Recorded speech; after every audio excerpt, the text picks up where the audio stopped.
3 days, he rose again. So, the empty tomb, a symbol of victory. I don't know if you are experiencing victory in your life. Pero, si Jesus, kung andito ang Holy Spirit niya, at ang tao, ang Kristiyano, mahina, anong silbi ng aking pagkamatay? Diba? Diba? Kasi yan ang simbolo na dapat tayo, magtatagumpay tayo. Kahit man lang may marami tayong mahinaan, hindi tayo perfecto. Pero dapat hindi tayo nanghihina, lalo na sa mga pag-ibig ng Diyos sa ating puso. Na dahil iniibig natin ang Diyos na tayo magpakumbaba, lalo na kung may pagkakamali tayo. O, di ba ang daming Kristiyano ngayon? Evil days, even Christians. Meron na akong nabalitaan na kasama ko lang noon na nagpo-preach, I think that was 1980s, nagpo-preach, nagbibigay ng mga testimony on one of the barangay sa Holy Ghost. Ang init-init niya noon, ngayon is iba na ang kanyang tinuturo. He is considered kaya isa siyang malaking church dito sa Baguio. At yung mga ibang member niya na alam ang salita ng Diyos dahil sila nagbabasa, umalis sila. Ayaw naman nilang sumama doon. So, naging prosperity gospel. Sorry po na ito po yung mga nangyayari sa ngayon. Because evil days are coming, mas lalo pa. Kaya dapat paghanda po tayo sa ating mga spiritual life. Ihanda po natin ang ating faith. Hindi yung kung ano-anong nihahanda natin. Pero hindi naman tayo nagbabasa ng salita ng Diyos. Hindi pa tayo nag-a-attend ng prayer meeting. Ang dami natin pinagbibisihan. Pero wala, hindi tayo busy sa kingdom ni Lord, doing God's kingdom. Hindi tayo busy kung paano lalawak ang kingdom ng Lord. Ang alam ko, yan ang assignment na binigay ng Diyos sa church. If we are part of this church. Hallelujah. Napag-aralan natin nung last, sabi niya dito, identity in Christ. Alam mo na kung sino ka. Isa kang nakipag-isa, hindi ka lang nakipag-isa. You are identified with Christ. At hindi mo dapat inakahiya si Kristo. Pinag-aralan natin yan last Sunday. And then number 2, sabi niya dito, sin has no dominion in you. Hindi ka na naaano sa sin. Parang wala ka na wala nang ang sin sa'yo. Alam mo ang sin at alam mo ang holiness. Amen. Kung sa kang anak ng Diyos, alam mo ang kasalanan. Amen. Hindi lang ang kasalanan ay pumatay. Hindi ba di naman ako pumatay, di naman ako nagnanakaw. Pero ang galing-galing ng pagsinungaling. O di ba? Sana hindi po tayo isa doon sa mga sinungaling na yun because liars go to hell. Number 3, obedience. Obedience from the heart. Amen. Yan yung mga tinapos ni Jesus nung siya ay He rose up in the grave after 3 days. We have the obedience na from our heart. Hindi yung we are obeying. Ako nung bago akong Kristiyano, I want to be a pastor kasi ang ganda-ganda ng suit ng pastor namin. Palaging ang suit niya is yung suit niya ay palaging yung match sa pantalon, may necktie pa siya. Lumaki ako sa mega church. Okay, may sinusundo na jeep every morning.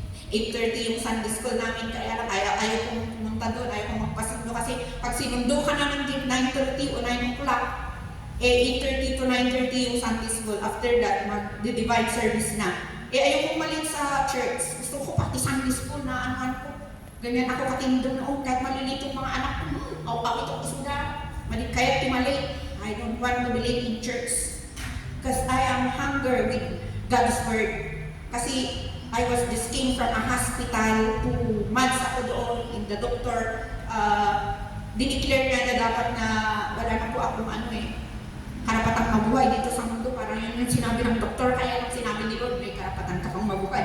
Sabi ni Lord, hindi pa kita kukunin. Yeah, and so I was so thankful and grateful to our Heavenly Father na hindi pa niya ako kinuha, kasi kung kinuha niya ako at that time, alam ko sa impyerno ang bagsak ko. Pero salamat sa Diyos na lang na siya talaga ay punong-puno ng biyaya. Amen. Hallelujah. Kaya hindi ko po sinasayang ang buhay ko na ibinigay sa akin ng Diyos ang pagkakataon na makapaglingkod, makapagturo ng katwiran ng Diyos. Kasi mga itinuturo ko eh. Wala naman akong katwiran eh. Katwiran na lang ang Diyos na sa atin. Hallelujah. Yun yung ating ituro. Na minsan, bakit ang mga Kristiyano, feeling ko para silang nahiyang magturo. Hindi naman kahiya-hiya ang Word of God. Let us ask ourselves, kahiya-hiya ba na mag-share ng ating faith? Hindi po. So if we obey from the heart, hindi po tayo nahiya. Wala dapat ikahiya dahil para ito sa kapurihan ng Diyos, ikakalawak ng kanyang kaharian dito po sa lupa. And then yung last na pinag-aralan natin, humility is the key to exaltation or promotion. Sa standard ng Lord, you have to humble and admit your sin, no? Kasi hindi wala tayo may tatago sa Diyos. Kung nagkasala ka lang ng Diyos, buti sa pastor, pwedeng sabihin mo, mag-lie ka sa pastor. Tao lang yan, di alam ng pastor. Pero ang Diyos alam niya yung puso natin, alam niya yung plano natin, alam niya yung mga plano natin na maganda para sa Kanya, yung mga gagawin natin sa buhay natin. Wala tayong maitatago sa Diyos. And God wants us to be humble and admit anything so that God can cleanse us, God can set you free, God can heal you, God can promote you, God can exalt you, because that is the standard of God. Na kung ikaw ay magpakumbaba ka sa Diyos, then the devil will flee away from you and he will exalt you. Yan. So, dito na tayo. Paulit yung number 3, physical resurrection. Grabe.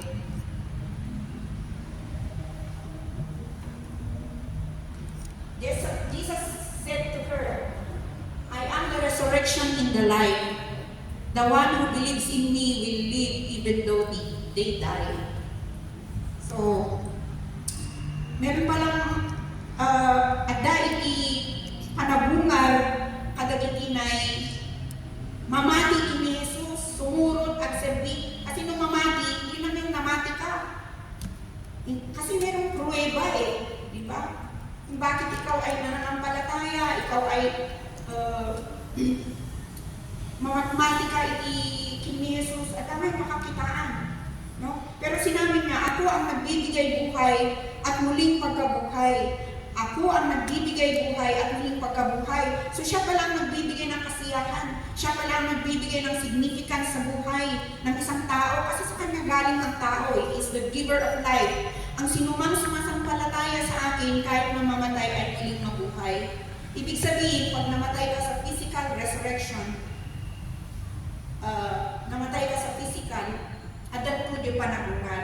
There will be a time during the rapture that the first who will raise up from the dead will be the believers of the Lord Jesus who already died.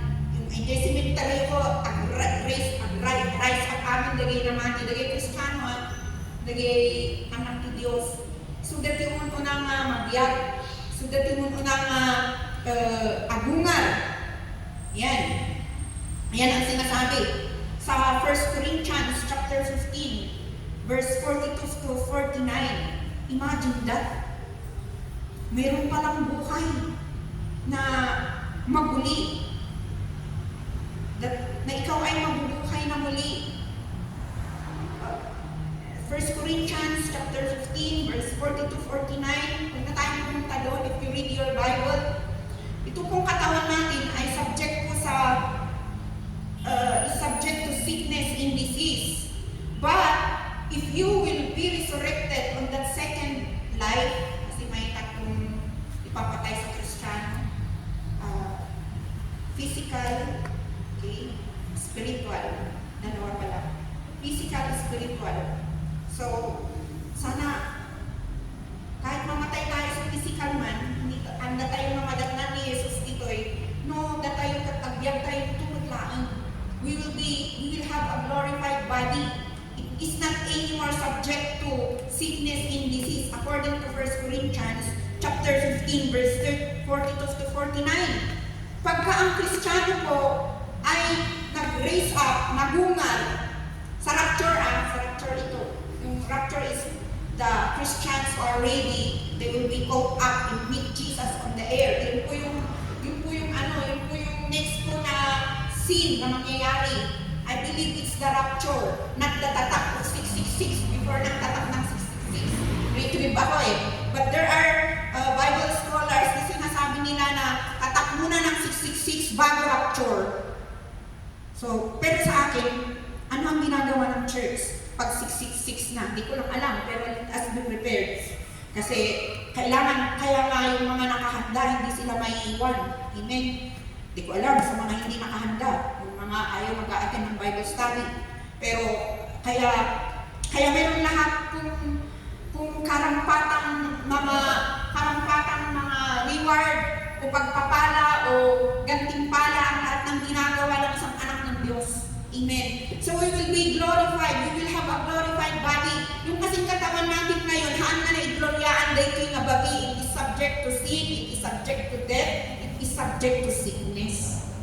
No, ano nga tayo, hanap kaya't anak tumamos ti abog mo, but I believe nga, no jay abog mo kat-flat, medyo tumamos siguro, no jay ipon mo ka-awan to, incomplete jay ipon mo, marunong jay ipon mo, no abungan kanto, awaw na jay ipon na marunong at hindi na po yung mga bulok na ipin, I believe pati yung mababago, it will be a good pair of two teeth na ibibigay ang Diyos.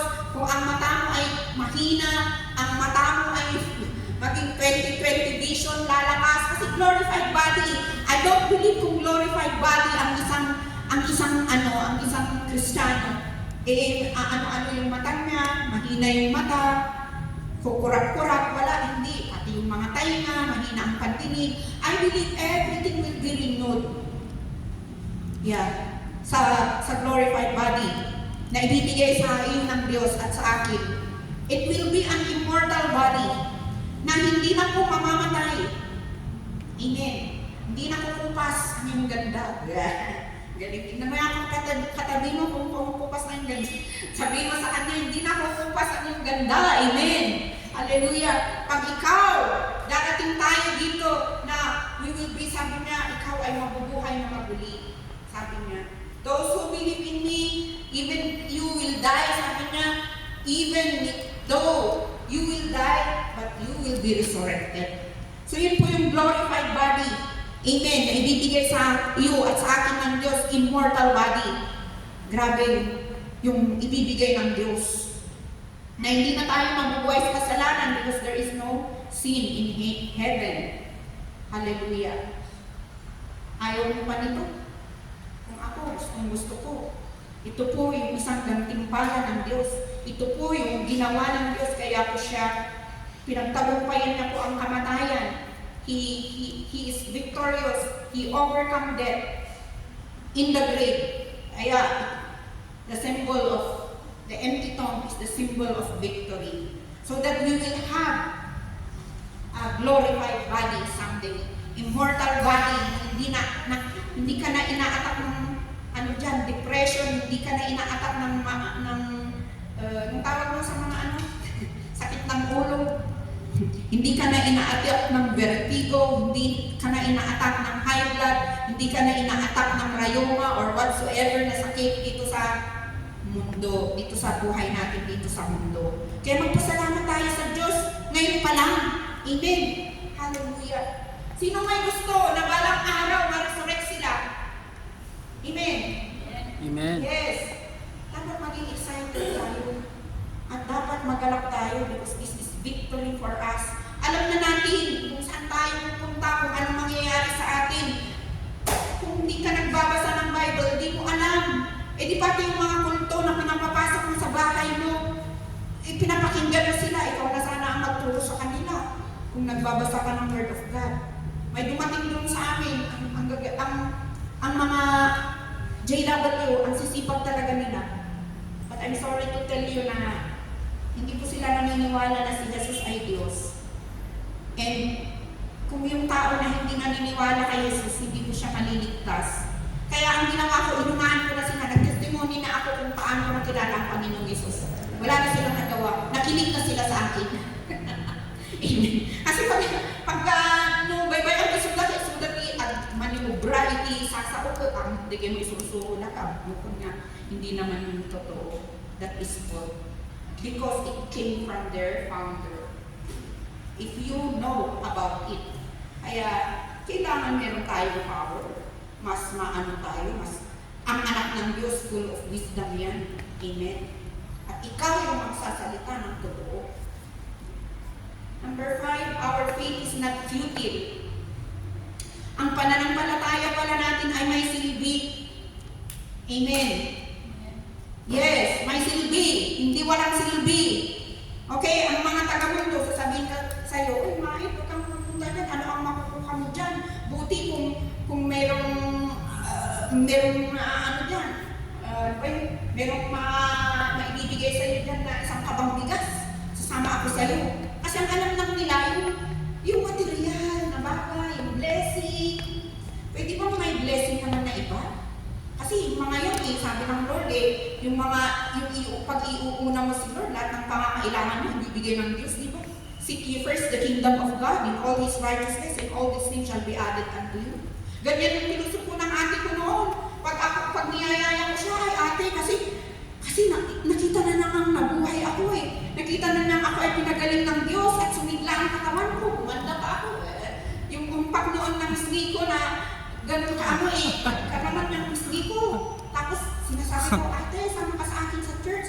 Hindi ko siya naniniwala. Sabi niya, puro pera ang sinasabi niya. Kung pauutahan mo ako dyan sa pinupuntahan mo, sige, sasama ako sa'yo. Kung meron akong isang bigas na sakong bigas na yan na maibibigay sa akin dyan sa pupuntahan mo yan, sige, sasama ako. Wala na akong masabi. Kasi yun ang alam ng ate ko noon Pero hindi po ako tumigil sa pag-pray ko kasi God put the burden upon me. Hirap pala yung muna kang ma-burn again sa family. Hirap pala yung talagang na-encounter mo si Lord sa, hindi naman mahirap. I think the responsibility God puts on me, nagkaroon ko ako ng pasanin na ibahagi sa pamilya ko, sa tatay ko, sa daddy ko na puno ng ABS, anak, babae, sugal, at saka sa ate ko na puro na lang ang alam ay pera, ang Diyos na ay pera, at hindi na siya nagbibistida, siya ay hindi ko alam kung tungboy o ano, dahil hindi naman nagbibistida. Tapos pero hindi ako tumigil sa pag-pray. Anak niya si Marlon na nag-pray, nag-fasting ako 21 day up, walang nagturo sa akin sa fasting. It's the Holy Spirit that teaches me because the best teacher is the Holy Spirit. Pero kung may ginamit sa'yo ang Diyos, ginamit niya ang pastor mo, sumunod ka na lang. Ganon, mabuti nga may nagtuturo sa inyo sa katotohanan di, nung inano ako ng Holy Spirit na nag-fasting ako, nag-fast talaga ako.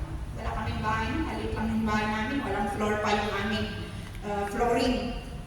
Kasi, yun sa maaga natin, nagkapamilya.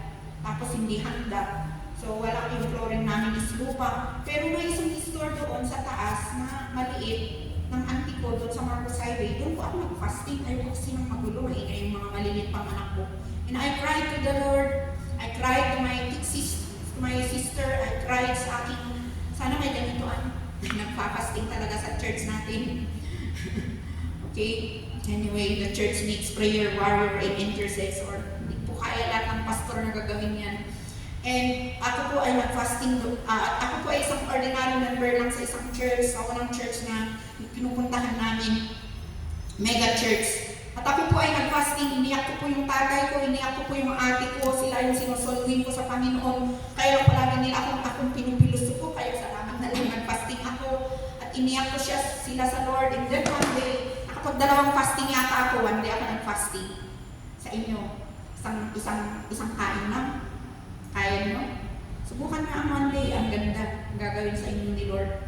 Then one day po, dumating yung ate ko. Lumabas ni Cristo di paglakuan kasi I was the breadwinner at that time. Yung mister ko kasi nabuntis. Yung ama ng anak ko, nabuntis ako ng maaga. Ay walang trabaho. Huwag nyo nang danasin yun. Mahirap ang buhay ngayon. Buti kung kayo ay laki sa hirap. Kung alam mong madiskarte sa buhay. So ako po ay nandoon nagtitinda.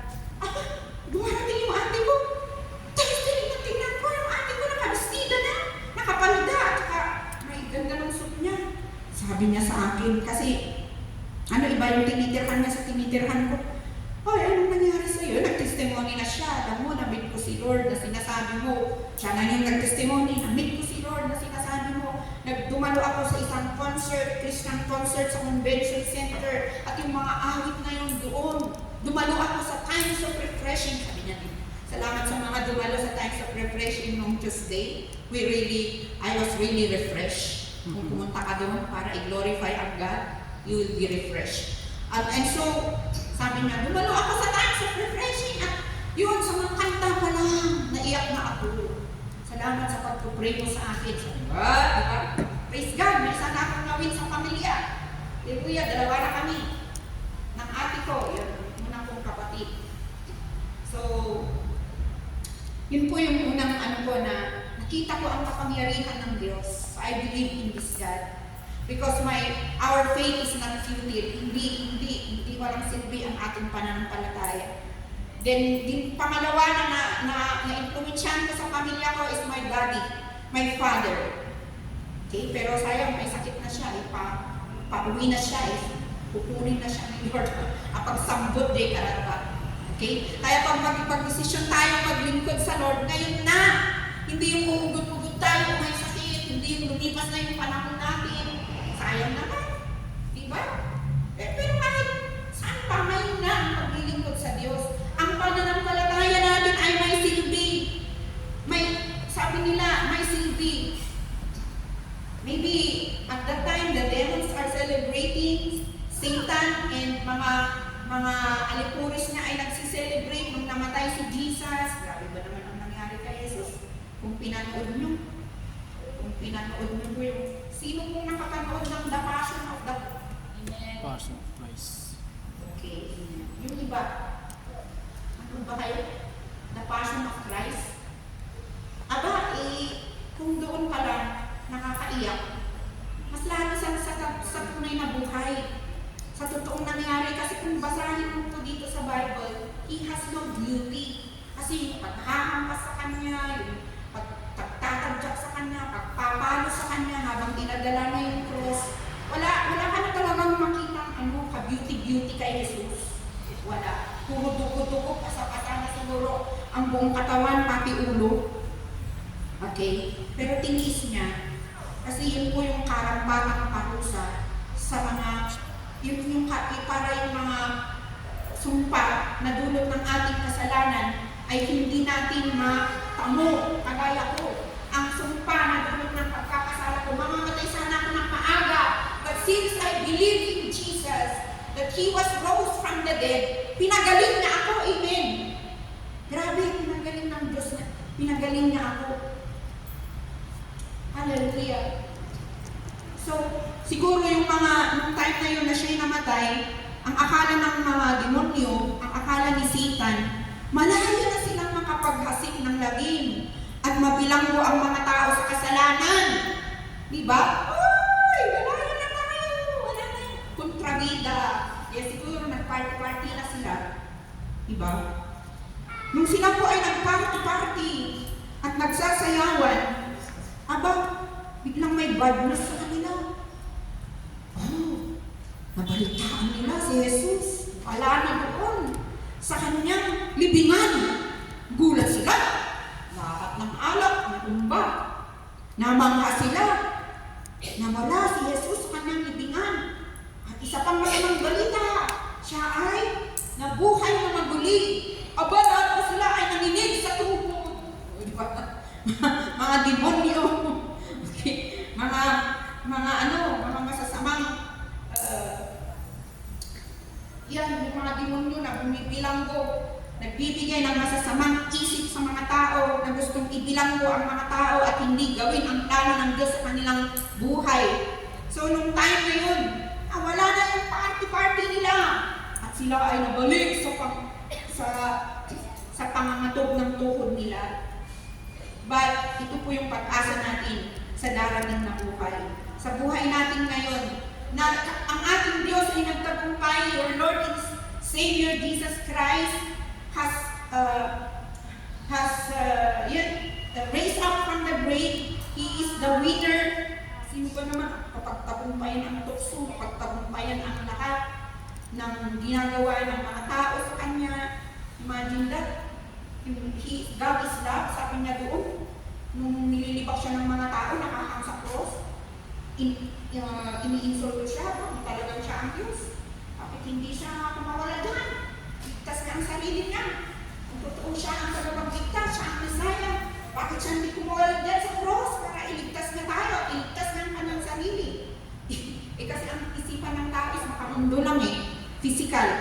So, at that time, hindi nila alam na talagang gano'n. God is love, sabi ka niya. Mamamatay na nga lang siya, sabi niya, Father, forgive them, for they do not know what they are doing. Diba? Ganun pa rin, forgiveness pa rin yung puso ng Panginoon natin. Na punong-puno siya talaga ng love sa kanyang puso because sa kanya nanggagaling ang highest love. Kaya kung kulang ka ng love sa puso mo, humingi ka, baka hindi ka humihingi. Humingi ka po ng love sa kanya. Amen. Kaya, praise God, dahil ang ating Diyos ay nagtagumpay. Pinagtagumpayan niya ang kamatayan. Nagtagumpayan niya ang lahat. Kaya tayo dapat na may nabasa ako doon sa Titus na kapag ang Holy Spirit ang naghahari sa atin, we can overcome sin. We can overcome, yung sabi niya dito na hindi walang silbi ang ating faith. At ang sabi ng Diyos, dapat ang mga faith ay lumago. Hindi na sinabi na magsihina ang mga faith ninyo. Dapat palakasin ninyo ang faith ninyo. Kasi sabi nga doon na grow in the grace, in knowledge of Jesus Christ. And when you grow in His grace, in the knowledge ng kanyang salita, talaga naman na ang inyong faith ay lalago. At ang inyong faith ay lalakas. Tumiptib ka. Magiging matatag ang iyong faith mo. Na kahit anong mangyari, hindi ka mag-give up sa iyong paglilingkod sa Diyos. Yan. Praise God. Meron na bang mag-give up dito sa kanyang pananampalataya sa Diyos? Sabi niya dito, ang inyong pananampalataya ay may silbi. 1 Corinthians chapter 15, verse 17 to 20. Sabi niya dito, tignan nga natin sa ating Bible, 1 Corinthians chapter 15, verse 17 to 20. Sabi niya dito, at kung hindi muling binuhay si Kristo, kayo'y hindi pa nalilinis sa inyong mga kasalanan at walang katuturan ang inyong pananampalataya. Diba? Hindi lamang yan. Lilitaw pa na ang lahat ng namatay na sumasampalataya kay Kristo ay napahamak. Kung ang pag-asa natin kay Kristo ay para lamang sa buhay na ito, tayo na ang pinakakawawa sa lahat ng tao.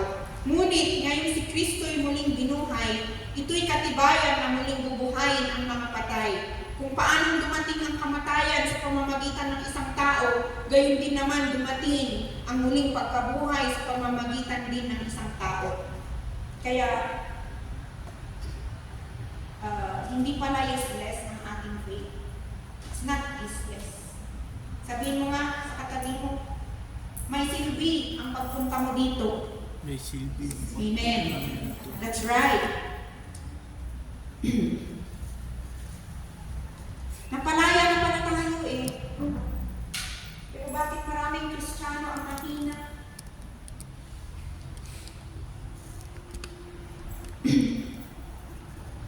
Mayroon na palang pag-asa sa ating mga puso.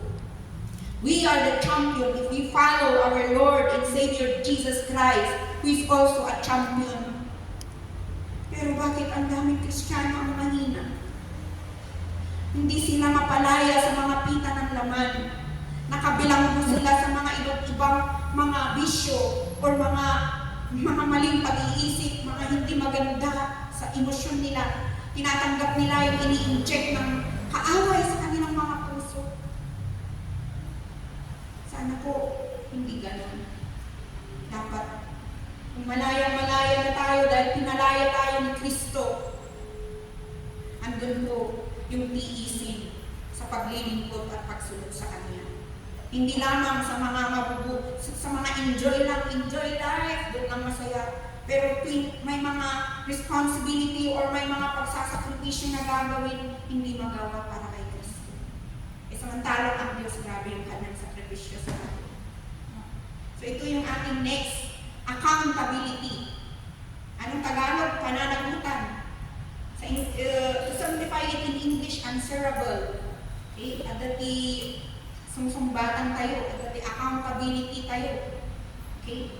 Sabi niya, sa John chapter 5, 28 to 29. At saka sa Mark chapter 16, verse 27.